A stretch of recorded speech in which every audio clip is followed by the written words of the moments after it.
Fala pessoal, tudo bom com vocês? Sejam muito bem-vindos a essa primeira aula, onde vamos aprender o porquê dos renders não ficarem bons. Então, vamos lá. Primeiro passo, vamos ver os fatores que determinam a qualidade de um render. Então, com esses fatores vocês vão entender por que a renderização muitas vezes não sai legal. Então, vamos lá para o primeiro fator. A modelagem. Ela é muito importante para que o render fique perfeito, tá?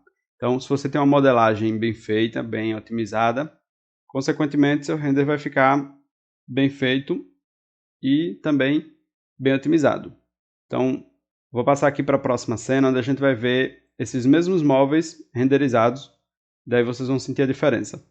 Observem que nesse primeiro, eu tenho aqui a marcação do MDF, tenho aqui a marcação do trilho. Então, nesse segundo eu já não consigo ver. Aqui é a marcação da porta. Por quê? Porque se eu voltar aqui na imagem anterior, esse modelo aqui não está tão detalhado quanto esse. Só que aqui, como eu dei um detalhamento a mais, no modelo ele vai aparecer, assim que eu renderizar, ele já vai ser uma coisa mais notável. Vai ser uma consequência de uma modelagem bem feita. Então, modelagem bem feita deixa o render bem feito. Modelagem mal feita deixa o render faltando informações, consequentemente não fica bom. Aqui o segundo fator é o enquadramento da cena. Então, principalmente em cenas pequenas, eu sei que é difícil você conseguir enquadrar uma cena. Então, para cenas pequenas vai a dica de você usar o próprio corte do SketchUp, coloca a cena retinha, deixa ela bem enquadrada. Eu vou mostrar como é que a gente faz o enquadramento de uma cena. Vamos aqui na Asset Editor,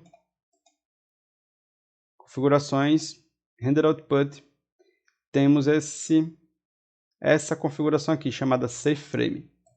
Com ela, nós configuramos essas abas que ficam na lateral, que servem exatamente para fazer o enquadramento da cena. Deixa eu afastar aqui um pouco. Vamos reduzir aqui. Então aqui eu tenho o Aspect Ratio, que é nada mais nada menos que a proporção que essa cena vai ter. Então eu tenho aqui o Aspect Ratio em widescreen. Conforme eu modifico o Aspect Ratio, ele modifica aqui a forma como o meu campo de visão trabalha. Então, se eu mudei aqui para widescreen, ele abre mais, em compensação ele encurta o campo de visão. Eu estou em 60 aqui, eu vou botar aqui para 80 para vocês verem. Pronto, agora está mais próximo como estava antes no 4x3. Agora eu vou mudar para 4x3 novamente. Daí vocês vão ver que ele fica bastante alongado. Então, mudo novamente aqui o campo de visão para 60. Pronto, agora voltou ao normal. Daí, quanto mais eu modifico o Aspect Ratio, mais eu preciso utilizar aí a configuração do campo de visão para reajustar. Então, sempre que você for ajustar uma cena, mudou o Aspect Ratio, a proporção de uma para outra, verifica aí se o campo de visão está todo ok. Se não tiver, reajusta para você evitar que tenha diferença e distorção de uma imagem para outra. Porque pode ser que você tenha uma cena que esteja enquadrada em 4x3 e outra cena que esteja enquadrada em widescreen no mesmo modelo. Para evitar distorções, sempre que você trocar de proporção, já verifica aí o campo de visão. Então, se eu colocar aqui 1 para 1, ele já vai me dar um outro resultado. Porém, quanto mais eu vou verticalizando a imagem, mais informação aqui eu estou perdendo em termos de horizontalidade, porque essa sala aqui ela foi feita de forma mais horizontalizada. Se fosse um ambiente menor, fosse mais verticalizado, por exemplo, um banheiro ou um lavabo, esse tipo de proporção seria bem-vinda. Porém, como é uma sala que está mais larga do que alta, a renderização com uma proporção vertical não aproveita tanto da cena. Então, eu vou voltar ela aqui para 4x3, que é uma proporção que vai manter ela horizontalizada, porém nem tão horizontalizada quanto ela seria no widescreen. Então sempre se atentem a isso, tá? Vejam aí a proporção que se enquadra melhor com o estilo de cena que você está fazendo. Segundo passo é enquadrar exatamente aqui, ó, a parte do meio, deixar ela centralizada aqui dentro desse espaço que está em branco. Então, o que tiver aqui na parte preta não vai aparecer no render. Então, você tem que ajustar nesse espaço que está em branco. Então, vou ajustar aqui, ó, de forma que a janela aqui fique centralizada. Vou cortar aqui um pouquinho, deixar assim. Pronto. Centralizei aqui de forma que a janela fique como se fosse na linha horizontal. E eu tento manter a mesma proporção para o piso e para o teto, fazendo com que eles fiquem mais ou menos iguais. Daí eu seleciono aqui a cena. Se você não tiver cena nenhuma, você vai vir em View, Animation, adicionar cena. Se você já tiver adicionado uma cena e quiser adicionar outra, você pode clicar com o botão direito e tem aqui a opção de adicionar ou fazer o update aqui, atualização dessa cena. Então, nunca façam dessa forma aqui. Tentem o máximo possível nesse estilo aqui de proporção e de enquadramento.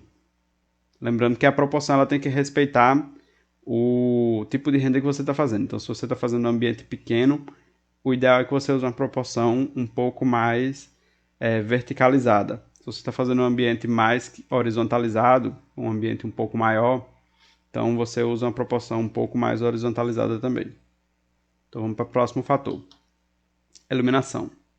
Então a iluminação é muito importante. Então aqui eu tenho luz indireta, luzes diretas e o background, que também está emitindo luz. Dessa forma eu tenho aqui todos os pontos de luz aplicados aqui e eu tenho um caimento de luz que vai de acordo com cada luminária. Nessa outra cena eu não tenho as luminárias. Então, o que acontece? Quando você não tem a luminária, de onde vem a luz? Consequentemente, isso vai ser percebido, então o seu render não vai ficar tão real quanto deveria ter ficado se você tivesse colocado os pontos de luz também.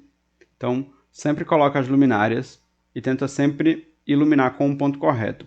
Na aula de iluminação eu vou mostrar a diferença entre a iluminação feita com os pontos errados e a iluminação feita com o ponto correto. Os materiais. Então, o material ele tem que ser fisicamente correto. Então, ele tem que ter as características mais aproximadas possíveis das características reais. Então, aqui eu tenho o gold, o metal gold. Tenho um metal aqui com algumas falhas no reflexo. Tenho um alumínio polido. E outros materiais, como pastilha, madeira, couro. Então, observem que os metais eles têm característica de reflexo 100% bem setada aqui. As pastilhas elas têm uma variação, algumas têm variação, outras não, mas elas têm aqui a marcação do rejunte, tem o brilho da peça. A madeira, vocês podem ver que ela tem um pouquinho de reflexo, tem a marcação do veio. Do mesmo jeito aqui o couro, com marcação natural dele. E tem o reflexo, que é característico do couro também.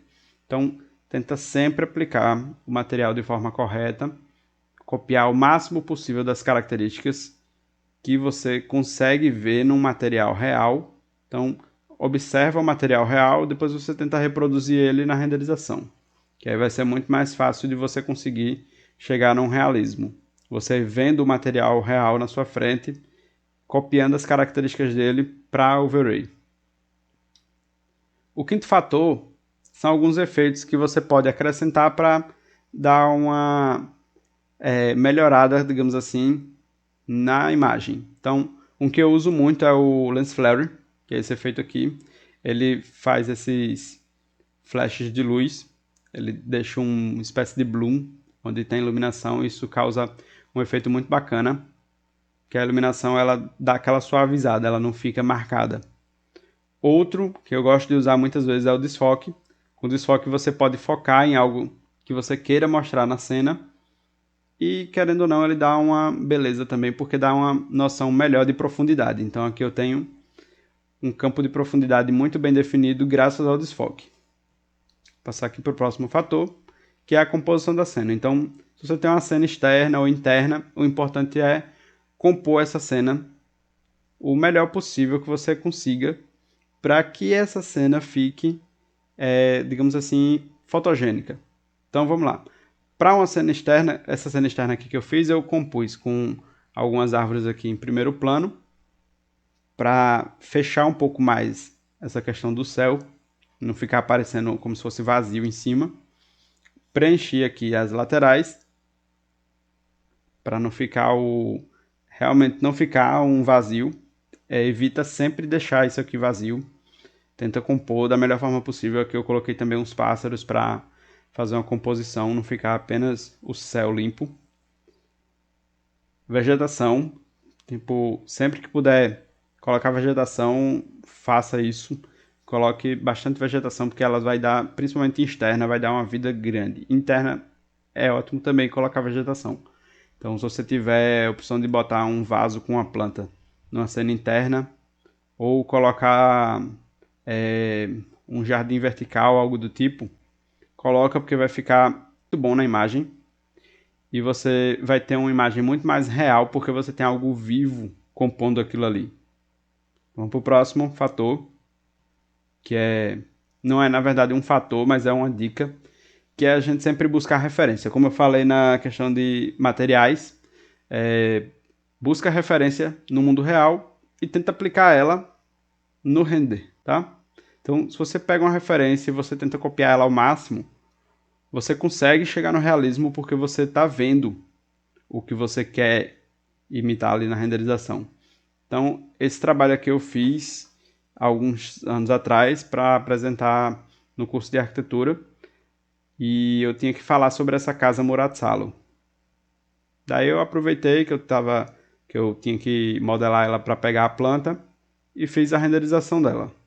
E amanhã, na nossa próxima aula, a gente vai entender como é que o V-Ray funciona para poder começar a aplicar esse conhecimento na renderização e em todos esses fatores que eu expliquei hoje. Então eu te vejo na aula de amanhã. Um grande abraço, tchau!